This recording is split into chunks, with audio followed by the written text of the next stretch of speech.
I did say it was the last one, but I forgot I had one more for you. The liability, there's an issue that's been raised in regards to the liability of the restaurant or bar owner of these smokers that are outside smoking.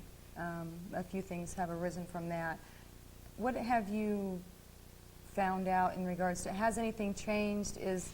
Are the guidelines of how far out you're responsible any different, or what is the actual guidelines for the restaurant owner in the ways of responsibility of the patrons or their safety? Well, a good question. The one thing we should get out is that what are the responsibilities of the owner, and basically, their responsibilities are to post signs, smoking prohibited, and to, if a person does light up, to ask them, not to smoke, to tell them that this is a non-smoking facility, and please refrain from smoking. They should not do anything to encourage smoking, by putting a bunch of ashtrays out, because that's pretty much saying it's okay with me, go ahead. But that's pretty much the end of it. As far as their responsibility goes, is they do not have to eject anybody from their establishment, and if they feel that they're putting themselves into a hazardous situation, even by asking, they really don't have to make the advisement to the person. The law reads, if it's going to be detrimental to your safety to ask this person not to smoke, then they wouldn't be required to do that. So that's all they have to say. They don't have to tell them where to go or anything else. They just have to advise them that it's a non-smoking facility, and please refrain.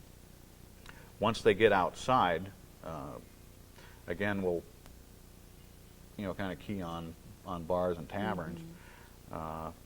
If somebody's just stepping outside the door and smoking out there, for the most part that would probably be okay. However, for establishments that have a liquor license, bars, liquor stores, all of them, they're not allowed to have anybody drinking outside of the establishment. So if a person decides that he wants to take his beer outside with him to go outside and smoke, then actually there's another law being broken there that the owner would be responsible for. So again, it looks like having a designated area is really the only good answer. Mm-hmm. Now, in regards to the ABC laws, I'm unsure on that boundary line of the doorway. Is that any beverage coming out? Because it's hard to tell unless you sit there and sniff it. I mean, is it alcoholic beverage? So it's just alcoholic. So you can offer them a soda or coffee or water to take out there. Yeah, now we're not talking about. Or would that cause a legal friction? patio area? That's okay. Uh-huh. Okay, we'll get back to that. But just going out in the parking lot, or going out and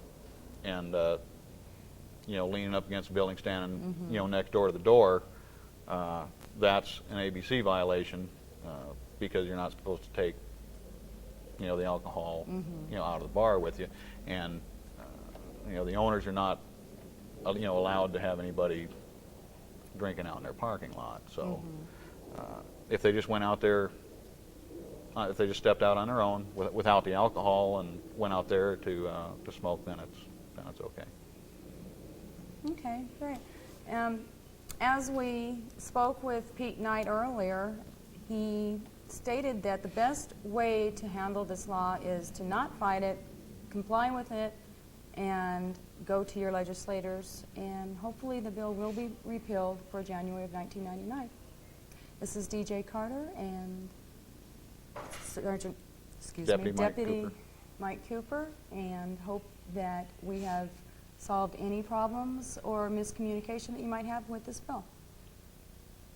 I can add, if somebody does have a question that Yes. we can't answer here, they can call me. Yes, you can call him anytime. At the sheriff's station. I didn't know if you wanted to get into the enforcement, what we're doing, or anything like that. I'm going to do a separate segment. Okay. Okay, that's why I was going to be cold for a minute. Okay.